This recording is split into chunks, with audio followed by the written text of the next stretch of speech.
Did you know that most people greatly overestimate their abilities? And it's not just arrogance, but rather a psychological phenomenon termed as the Dunning-Kruger Effect. This may shock you, as it does most people when they first come across this concept. The Dunning-Kruger Effect is an intriguing and yet somewhat disturbing cognitive bias that we all have been guilty of possessing at some point in our lives.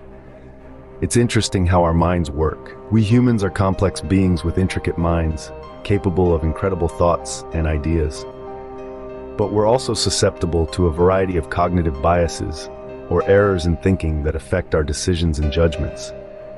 Cognitive biases are essentially mental shortcuts or patterns of thought that are used by our brains to simplify the processing of information. They occur when we draw incorrect conclusions based on cognitive factors. Among these cognitive biases, the Dunning-Kruger effect holds a distinct place. This curious cognitive bias gets its name from two psychologists, David Dunning and Justin Kruger, who first brought this concept into light. Their research showed that people with low ability at a task overestimate their ability, essentially creating an illusion of superiority. Now, isn't it puzzling that our minds can trick us into believing we are better than we actually are? This false sense of superiority is not a deliberate act of arrogance or vanity. Instead, it's a psychological trap, a hidden pitfall that we all, at some point in time, stumble into unknowingly. It's like an optical illusion that distorts our reflection, making us see ourselves as standing tall when in fact, we might be faltering. With the Dunning-Kruger effect, people convince themselves they're smarter, more skilled, more competent than they actually are. It's like a mirage in the desert of reality, tricking us into believing we are closer to our goals than we truly are. It's an illusion, a mirage of the mind that prevents us from seeing our true selves.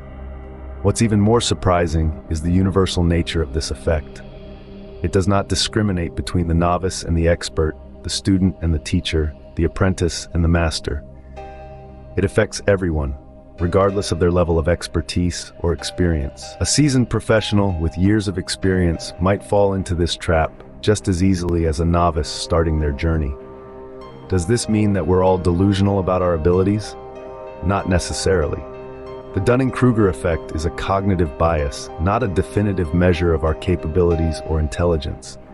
It does, however, serve as a reminder of our inherent fallibility. It reminds us of the importance of self-awareness and humility.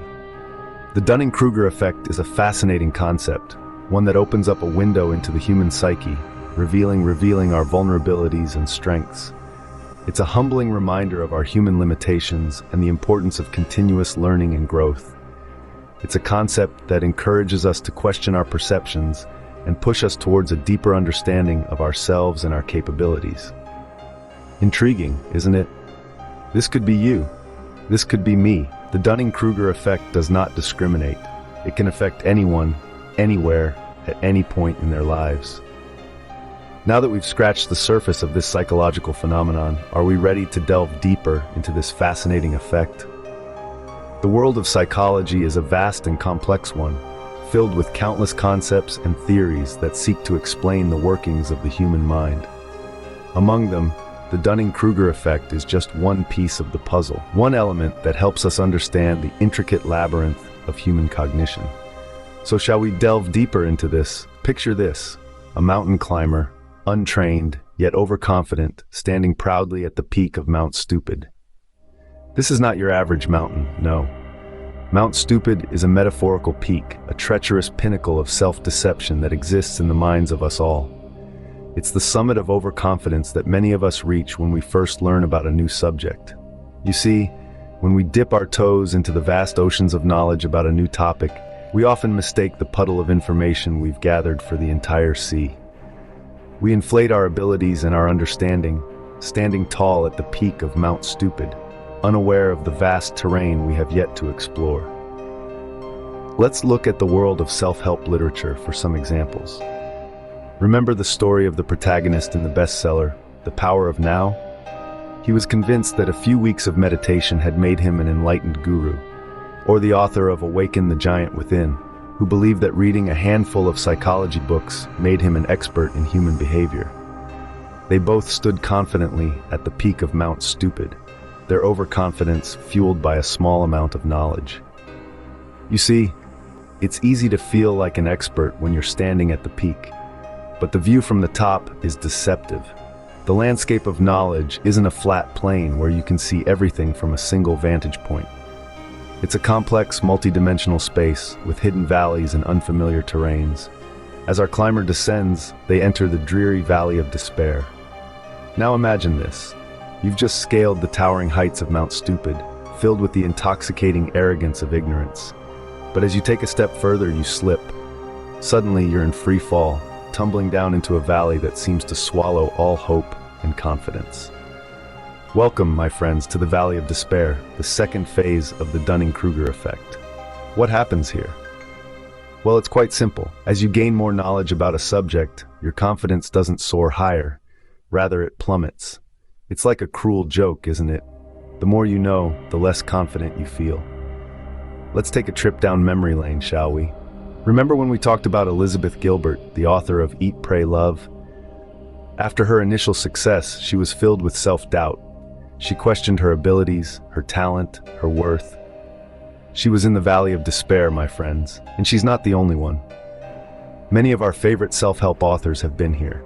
They've felt the sting of self-doubt, the crippling fear of not being good enough. They've questioned their abilities, their knowledge, their worth. It's a dark and dreary place, this valley. But why does this happen? Why does our confidence drop when we gain more knowledge? Well, it's because we start to realize the vastness of what we don't know. We become acutely aware of our limitations, our ignorance. It's like looking at the night sky for the first time and realizing just how tiny we are in this vast universe. It's a humbling experience, to say the least. It's a bitter pill to swallow, but it's a necessary step in our journey. It's a place where we learn to question, to doubt, to challenge ourselves. It's a place where we grow. But don't despair just yet. The journey isn't over. Yes, the Valley of Despair is a dark and dreary place, but it's not the end. It's just a part of the journey, a stepping stone to greater understanding and self-awareness. So hold on tight, my friends. The climb to enlightenment awaits. Finally, our climber starts their ascent up the slope of enlightenment. This is the stage where our climber, armed with newfound knowledge and a better understanding of their own abilities, begins to climb out of the Valley of Despair. Imagine, if you will, the story of John, a character from the self-help bestseller, The Art of Balance. John, after suffering a major setback in his career, starts to question his abilities. He's fallen into the Valley of Despair. He realizes he doesn't know as much as he thought he did.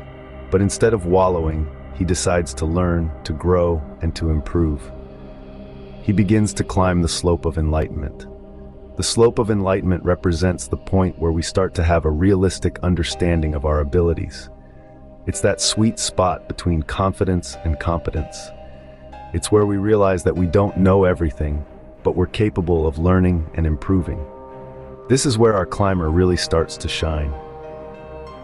Let's consider another example, this time from the author himself, in the book The Power of Now. Eckhart Tolle, after years of depression, experienced a profound inner transformation.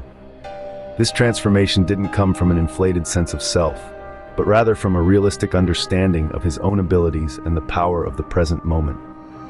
Tolle's climb up the slope of enlightenment led him to write one of the most influential self-help books of our time. It's important to remember that the climb isn't easy. It requires effort, persistence, and a willingness to learn.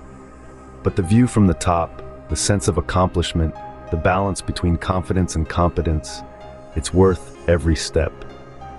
But this is not just about individual stories. It's about all of us. It's about understanding our limitations, learning from our mistakes, and continually striving to better ourselves. It's about the journey, not just the destination. We've reached the summit, but what does this journey mean for you? It's a question that only you can answer. It's a question that will ultimately define your climb up the slope of enlightenment. So where do you stand on this mountain? Let's take a moment to ponder. In which phase of this intriguing mountain journey do you see yourself? Are you standing atop Mount Stupid, basking in the illusion of knowledge? Or perhaps you're in the Valley of Despair, grappling with the sudden awareness of your own limitations.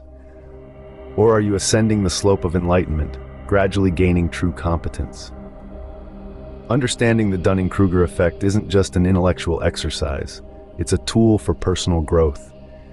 It offers a lens to examine our abilities and our perception of those abilities. It's about acknowledging that we don't know what we don't know, and that's perfectly okay. It's about embracing the journey of learning, the ups and downs, the peaks and valleys. Most importantly, it's about fostering self-awareness, that invaluable trait that allows us to better understand ourselves and navigate our world more effectively. Remember, the first step to competence is realizing you might be incompetent. So where do you stand?